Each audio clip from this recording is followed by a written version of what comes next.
இன்றைக்கி குறிப்பாக இன்றைக்கி நிகழ்ச்சியிலேருந்து ஆரம்பித்தா நல்லாயிருக்குன்னு நினைக்கிறேன். இன்றைக்கி பாராளுமன்றத்தில் தமிழச்சி தங்கப்பாண்டியன் சட்ட புத்தகத்தை வச்சுட்டு பதிவேற்றுக்குனாங்க. இன்றைக்கி ஒரு நல்ல நிகழ்வும் கூட நான் நினைக்கிறேன்.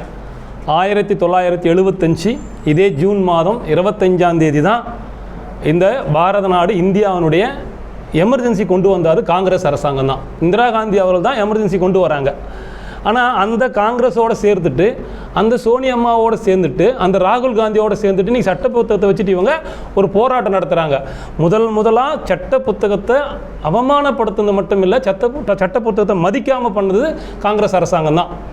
1971 இந்திரா காந்தி தேர்தலில் போட்டியிட்டது செல்லாதுன்னு சொல்லி அலகாபாத் நீதிமன்றம் சொல்லுது. ராஜ்நாராயணனை எதிர்த்து போட்டிட்டு செல்லாதுன்னு சொன்னதுனால உடனடியாக நீங்கள் ராஜினாமா பண்ணணும். அப்படி ராஜினாமா பண்ணலைனாலையும் கூட உங்களுக்கு உண்டான அந்த அதிகாரங்களை ஓட்டு போடுறதுக்கோ அல்லது உங்களுக்கு உண்டான பல பலன் கிடைக்காதுன்னு சொல்லும்போது உடனடியாக பாரத நாடு இந்தியா முழுவதும் எல்லா இடங்கள்லையும் எல்லா கட்சிக்காரும் பார்த்தீங்கன்னாக்கா உடனே ராஜினாமா பண்ணணும்னு சொல்லி போராட்டம் நடத்துகிறாங்க. அந்த போராட்டத்தை தாக்குப்பிடிக்க முடியாமல் ராஜினாமா பண்ணக்கூடாதுன்ற ஒரு முடிவோட இந்திரா முடிவு தான் எமர்ஜென்சி கொண்டு வந்தாங்க. 1975 இதே நாள் ஜூன் மாதம் 25ஆம் தேதி கொண்டு வந்தாங்க. என்ன காரணம்? அவங்கள காப்பாற்றிக்கிறதுக்காக தான் கொண்டு வந்தாங்க. அன்றைய ஜனாதிபதி பார்த்தீங்கன்னா நம்ம பக்ருத்தன் அலி அகமத் அவங்களுடைய கையெழுத்து மட்டும்தான். அவங்க தெளிவாக அதான் சொல்கிறது, பாராளுமன்றத்துக்கு கலந்துக்கல, யாரோட ஆதரவும் இல்லாமல் எமர்ஜென்சி கொண்டு வராங்க. பாகிஸ்தானோட யுத்தம் நடந்தது கூட பார்த்தீங்கன்னாக்கா 71 நடந்தது. சீனாவில் யுத்தம் நடந்தது அதுக்கு முன்னாடி. எந்த பிரச்சனையும் இல்லை, பாரத நாடு முழுவதும் எந்த விதமான கலவரமும் இல்லை, பிரச்சனையும் இல்லை. ஒரே பிரச்சனை என்ன, இந்திரா காந்தி வெற்றி பெற்றது செல்லாது, அவ்வளோதான். அதுக்காக கொண்டு வந்தாங்க. அது தொடர்ந்து காங்கிரஸ் பண்ணிட்டு இருந்தாங்க. ஏன் உதாரணத்துக்கு நீங்கள் ஒரு காலத்தில் பார்த்தீங்கன்னா இன்றைய முதலமைச்சராக இருக்கக்கூடிய ஸ்டாலினுக்கு என்ன பேர் போட்டிருப்பாங்க? மிசா ஸ்டாலின் தான் போடுவாங்க. ஏன்னா அவர் மிசாவில் உள்ளே போனார் அப்படின்னு தான் சொன்னாங்க. அவரை அடிச்சதுனால தடுக்க போன சிட்டி பாபு அன்னைக்கு செத்து போயிட்டார். நீ ஆற்காடு வீராசாமி பார்த்தீங்கன்னா நீ காது கேட்கல, ஏன் காது கேட்கலனாக்கா அன்னைக்கு அடிச்சதுன்னு சொல்கிறாங்க. மிசாவில் வைகோபால்சாமி உள்ளே போயிருந்தாங்க. ஏன் இவங்கெல்லாம் இன்றைக்கி எல்லாம் மறந்துட்டு இன்றைக்கி காங்கிரஸோட சேர்ந்துட்டு இன்றைக்கி என்ன பண்ணுறாங்க, அதே சட்டத்தை இன்றைக்கி இவங்க கொண்டு வராங்க. இதுக்காக பாடுபட்டது அன்றைய மிசாவை எதிர்த்து பாடுபட்டவள் யாருன்னு கேட்டிங்கன்னா அந்த காலகட்டத்தில் ஜெயபிரகாஷ் நாராயணன் உடனே உள்ளத்துக்கு போடுறாங்க. 25ஆம் தேதி அறிவிக்கிறாங்க. உடனடியாக ஜெயபிரகாஷ் நாராயணன் கைது செய்யப்படுறாங்க, மொராரிதாஸை கைது பண்ணுறாங்க. வாஜ்பாய் பாரதிய ஜனதா கட்சியினுடைய மிக மூத்த தலைவரும் கூட முன்னாள் பாரத பிரதமராக இருந்த எங்களுடைய தலைவர் அடல் பிகாரி வாஜ்பாயை கைது பண்ணுறாங்க. லால் கிருஷ்ண அத்வானியை கைது பண்ணுறாங்க. பிஜேபியினுடைய தலைவராக இருந்த லால் கிருஷ்ண அத்வானியை கைது பண்ணுறாங்க. அது மட்டும் இல்லை, இந்தியாவில் இருக்கக்கூடிய RSSல் இருக்கக்கூடிய மிக முக்கியமான பொறுப்பில் இருக்கிற அத்தனை பேரும் கைது பண்ணாங்க. ஏன்னா தேசத்துக்காக பாடுபட்டதுனால கைது பண்ணாங்க. அதே மாதிரி பார்த்தீங்கன்னாக்கா உங்களுக்கெல்லாம் தெரிஞ்சிருக்கும், ஒரே ஒரு பேப்பரு கூட பிரிண்ட் ஆகாமல் இருக்க போகிறதுக்காக அத்தனை மின்சாரத்தையும் கட் பண்ணிட்டாங்க. ஒரு மறுநாள் எந்த பேப்பரும் வரல, எந்த பேப்பரில் நியூஸ் வரக்கூடாதுன்றதுனால எல்லா மின்சாரம் கட் பண்ணாங்க. அது மட்டும் இல்லை, அன்றைய காலகட்டத்தில் எந்த விதமான நீதிமன்றங்களும் செயல்படாமல் தடுத்தாங்க. நீதிமன்றங்கள் செயல்படவில்லை. ரோட்டில் போகிறவன் வர்றவன் பஸ் ஸ்டாண்டில் இருக்கிற அத்தனை பேரும் கூட்டிகிட்டு போயிட்டு கிட்டத்தட்ட 1 கோடி பேருக்கு மேலே கருத்தடை பண்ணாங்க. 1 கோடி பேருக்கு மேலே கருத்தடை பண்ணாங்க.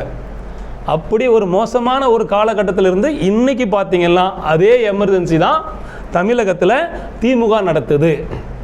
அன்னைக்கு காங்கிரஸ் நடத்துது, இன்னைக்கு திமுக நடக்குது.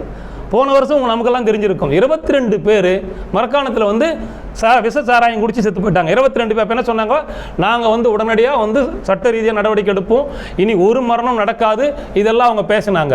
உடனே என்ன நடந்துச்சு, இன்னைக்கு திரும்பவும் 59 பேர் இறந்துருக்காங்க. ஒரு ஆள் 2 ஆள் இல்லை, 59 பேர் செத்துருக்குறாங்க.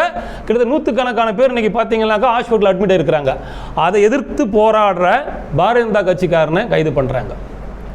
பர்மிஷன் தரல. சாதாரணமாக நாங்கள் கண்டனம் ஆர்ப்பாட்டம் பண்ணுறதுக்கு கூட இந்த அரசாங்கம் பர்மிஷன் கொடுக்கல. காரணம் என்ன, இவங்களும் ஒரு எமர்ஜென்சி தான் நடத்திட்டு இருக்கிறாங்க. அதே எமர்ஜென்சி இப்போ இவர் பண்ணுறாரு. விஷச்சாராயம் விற்கிறது யார், திமுககாரன். 2000 கோடி ரூபாய் மதிப்புள்ள நீங்கள் பார்த்தீங்கன்னா போதைப் பொருளை கடத்தின்னு தமிழகம் முழுக்க சப்ளை பண்ணது பார்த்தீங்கன்னாக்கா ஒரு திமுகவை சேர்ந்தவர். அவர் பேர் பார்த்தீங்கன்னாக்கா ஜாபர் சாதிக். அவங்க திமுகவில் இருந்தவர். இப்படி தொடர்ந்து மோசமான ஒரு அரசாங்கத்தை உருவாக்கக்கூடிய, அதாவது காங்கிரஸினுடைய மறு உருவமாக இன்னைக்கு தமிழ்நாட்டில் திமுக இருக்குது. அந்த எமர்ஜென்சியில் பாதிக்கப்பட்ட நாட்டு மக்கள் மறந்துட்டு இருப்பாங்க. இன்னைக்கு சட்ட புத்தகத்தை வச்சிருக்கக்கூடிய சோனியா காங்கிரஸ்லேருந்து வந்தவங்க, ராகுல் காங்கிரஸ்காரரு, அதே மாதிரி தமிழச்சி தங்கப்பாண்டியனாக இருந்தாலும் சரி, இன்னைக்கு சட்டத்தை பற்றி பேசக்கூடிய திருமாவளவனாக இருந்தாலும் கூட சட்டத்தை முடக்குனது காங்கிரஸ் அரசாங்கம் தான். இதுவரை எந்த விதமான அரசாங்கத்தின் மேலேயும் கூட நரேந்திர மோடி 10 ஆண்டு காலமாக ஆட்சியில் இருந்தாலும் கூட எந்த அரசாங்கத்தின் மேலேயும் எந்த விதமான நடவடிக்கை எடுக்கல. எமர்ஜென்சி நாம கொண்டு வரவும் இல்லை. இன்னைக்கு கூட பார்த்தீங்கன்னா மோடி விமர்சனம் பண்ண கவர்மெண்ட் இருக்கிறாங்க, ஸ்டாலின் விமர்சனமான அடுத்த நிமிஷம் தூக்கி உள்ள போடுறாங்க. அப்படி ஜனநாயக ரீதியாக இன்னைக்கு இருக்கக்கூடிய ஒரு ஆட்சி அதிகாரம் பார்த்தீங்கன்னாக்கா நரேந்திர மோடி ஆட்சியினுடைய அதிகாரம் தான். அதாவது என்ன விஷயம்னா, இவங்க தான் விற்கிறாங்க. இவங்க விற்கிறதுனால அதை அதை ஊக்கப்படுத்துறாங்க. கள்ளச்சாராயம் குடிக்கிறதுக்கு ஊக்கப்படுத்துறாங்க. காரணம் என்னன்னா, கள்ளச்சாராயம் குடிச்சா உடனடி சாவு. இவங்க தயார் பண்ணக்கூடிய டாஸ்மாகில் விற்கக்கூடிய அது கனிமொழிதாக இருந்தாலும் சரி, ஜெகத் ரட்சகந்தா இருந்தாலும் சரி, இவங்க யார் தயார் பண்ணக்கூடிய அத்தனையும் கொடுத்தா 6 வருஷமோ 6 மாதமோ கடிச்சு கட்டாயம் சாவதான் போகிறாங்கன்ற எண்ணம் அவங்களுக்கு. பாருங்கள், இந்த அம்மா என்ன சொன்னால், தமிழகத்தில் இளம் விதவைகள் அதிகமாக இருக்கிறாங்கன்னு சொன்னாங்க. இன்றைக்கி ஒரு கருத்து கணிப்பு போட்டிருக்காங்க, பார்த்துருப்பீங்க. இன்றைக்கி கிட்டத்தட்ட இந்தியாவிலேயே 7%, தமிழகத்தில் மட்டும் 10.5%.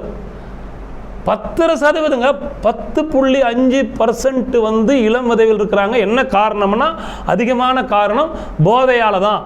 இந்த விசச்சாராயம் மட்டும் இல்லை, அந்த டாஸ்மாகில் குடிக்கிறது, இதனால் நடக்கக்கூடிய விபத்துகள், அதனால் உருவாகக்கூடிய கலவரம், இதுதான் இது காரணம்னு சொல்லியிருக்கிறாங்க. இப்போ அந்த அம்மா கேள்வி கேட்டு என்ன பண்ணுறாங்க, எனக்கு தெரியாதுன்னு போயிடுறாங்க. அந்த அம்மா என்ன சொன்னால், முதல் அதாவது ஸ்டாலின் அவர்கள் பதவியேற்றால் முதல் கையெழுத்து மதுவிலக்குக்காக எங்கள் அண்ணன் கையெழுத்து போடுவார். இப்போ எங்கள் அண்ணன் என்ன ஆனார், ஏன் கையெழுத்து போடல? முழுக்க முழுக்க திமுகவினுடைய ராஜ்யம். நான் தான் சொல்கிறேன் சார், அன்னைக்கு இந்திரா காந்தியால் கொண்டு வரப்பட்ட எமர்ஜென்சியை விட இன்னைக்கு திமுக பண்ணுற எமர்ஜென்சி அதிகமாக இருக்குது. ரெண்டுமே ஒன்று தான். மக்களை ஏமாற்றக்கூடியது, மக்களை அழிக்கக்கூடிய விஷயத்தை தான் அன்றைக்கி காங்கிரஸ் பண்ணால், இன்றைக்கி இவங்க பண்ணாங்க. என்ன வித்தியாசம், எல்லாம் மறந்துட்டாங்கன்னா ஆளுக்கு ஒரு சட்ட புத்தகத்தை எடுத்துகிட்டு போயிட்டு பாராளுமன்றத்துக்கு முன்னாடி நிற்கிறாங்க.